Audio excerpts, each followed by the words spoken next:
এমন হয় যে আমাদের শুভ মানসিকতা, শুভ বিচারে, শুভ কর্মে মানুষ সন্দেহ করেন,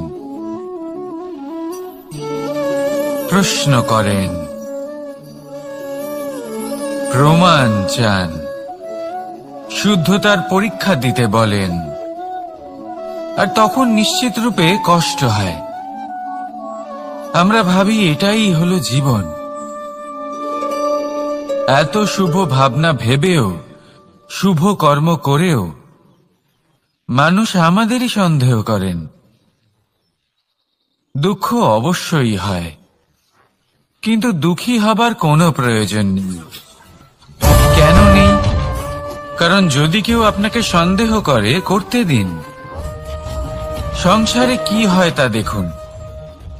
এই সংসারে সোনার শুদ্ধতাকেই পরখ করা হয়, কয়লার কটুতাকে নয়।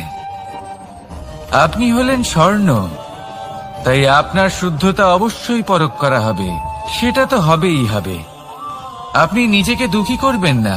আপনার কর্ম শুধু একটাই, স্বর্ণর মতো উজ্জ্বল থাকা। এই সংসার আপনার ভাবনা, চিন্তা, কর্ম এবং শুদ্ধতার প্রমাণ পেতেই থাকবে। তাই আসুন আর আমার সাথে ভালোবেসে বলুন, রাধা রাধা।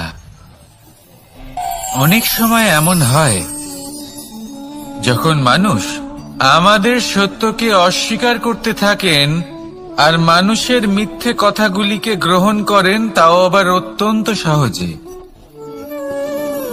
তখন আমাদের খুব দুঃখ হয়, বড়ই ক্রোধ হয় মানুষের এই মানসিকতা নিয়ে। কিন্তু এটা জানা অত্যন্ত গুরুত্বপূর্ণ যে এমন কেন হয়। কারণটা কি আপনি? আপনারই কি কোনো দোষ রয়েছে? কখনোই নয়। কারণ হলো এটা যে এই যে সত্য, এই সত্যের মূল্য অত্যন্ত অধিক।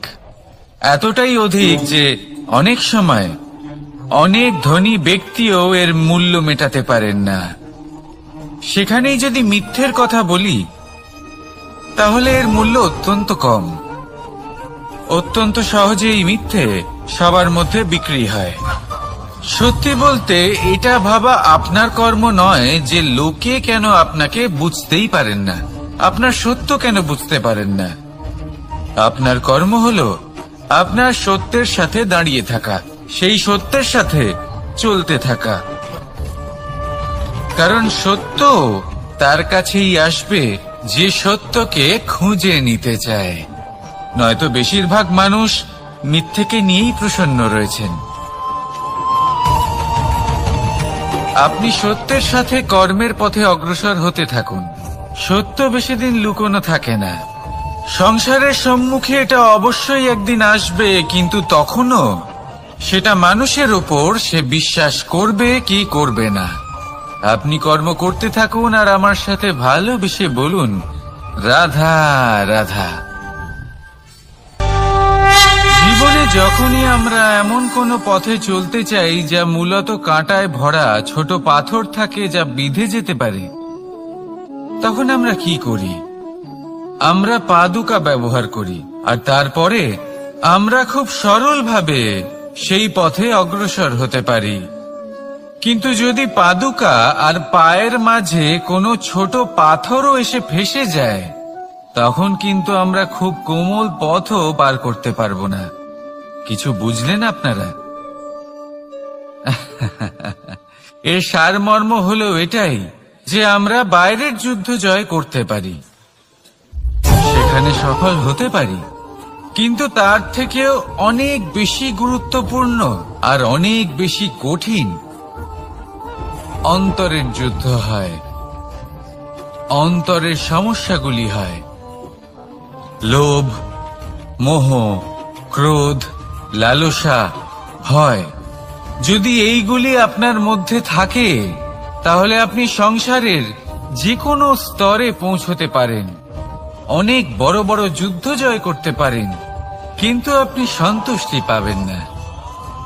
তাই সর্বপ্রথম নিজেকে শুধরে নিন, তারপরে এই সংসারকে জয় করুন। তবে তার আগে আমার সাথে ভালোবেসে বলুন, রাধা রাধা। কখনো কখনো আমরা কোনো কাজ আরম্ভ করার বিষয়ে ভাবি, তারপর আরো ভাবি, তারপর আরো ভাবি, আর ভাবতেই থাকি। দেখুন, এটা কোনো অন্যায় নয় যে আমরা কোনো কাজ আরম্ভ করার পূর্বে তার বিষয়ে ভাবনা চিন্তা করছি, সেটা বোঝার চেষ্টা করছি, ঠিক আছে, কিন্তু সম্পূর্ণ সময় এই চিন্তায় ব্যর্থ করা উচিত নয়। যদি আপনি বেশি সময় লাগিয়ে ফেলেন, তাহলে সময় আপনার ওপর অবশ্যই রুষ্ট হবে। আর কেনই বা হবে না? আপনি সময় নষ্ট করছেন, আর সেটা উচিত নয়। দেখুন, নিশ্চিতভাবে ভাবনা চিন্তা করুন, বিবেচনা করুন, পূর্ণরূপে করুন, কিন্তু এটাও মনে রাখবেন যে উচিত সময়ের মধ্যে আপনাকে কর্ম আরম্ভ করতেই হবে। যদি ভাবতেই থাকেন, তাহলে কর্ম আরম্ভ করতে পারবেন না। আর এই সময় অত্যন্ত বলশালী। যদি একে সম্মান করেন, তাহলে তা আপনার সাথে থাকবে, আর যদি না করেন, তাহলে থাকবে না। আসুন সময়কে সম্মান করুন, আর আমার সাথে ভালোবেসে বলুন, রাধা রাধা। আপনি কখনো ভেবে দেখেছেন কি সেই জিনিস যা আপনাকে সামনে এগোতে বাধা দিচ্ছে? ধরুন, আপনি কোনো পথ দিয়ে যাচ্ছেন, পা মুচকে গেলে তা আপনাকে সামনে এগোতে বাধা দেয়।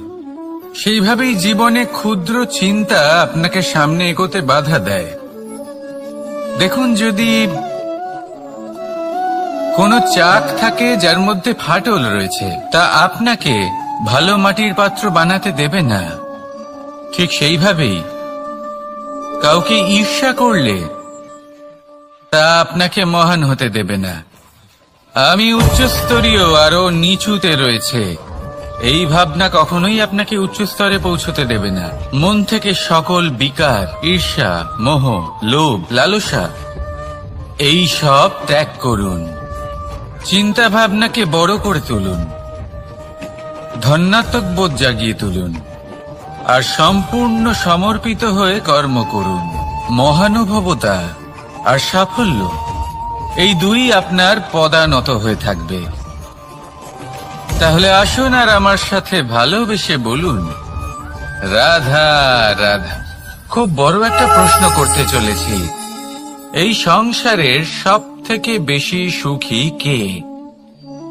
এবার কেউ বলবে সেই ব্যক্তি যিনি সব থেকে বেশি ধনী, যার কাছে সব থেকে বেশি ধন আছে, আভূষণ আছে, স্বর্ণ আছে। কেউ বলবেন কোন রাজ্যের রাজা, কারণ তিনি শাসন করতে পারেন, তার আদেশ ছাড়া কোনো কাজ সম্ভব নয়, ইত্যাদি ইত্যাদি। এর উত্তর যদি আমি দিই, তাহলে এটুকুই বলবো, সংসারের সব থেকে সুখী ব্যক্তি হলেন তিনি যিনি সন্তুষ্ট।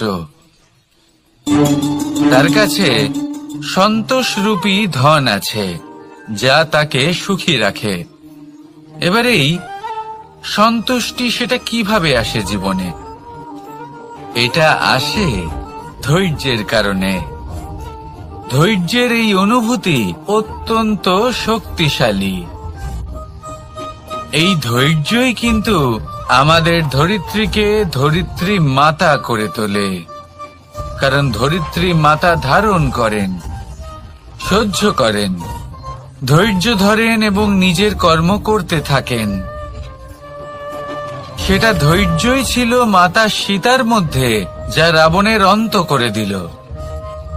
এই ধৈর্যের কারণেই নারায়ণ কুর্ম অবতার ধারণ করেছিলেন, বড় একটা পর্বতকে পৃষ্ঠে ধারণ করেছিলেন এবং সমুদ্র মন্থনকে সম্ভব করেছিলেন।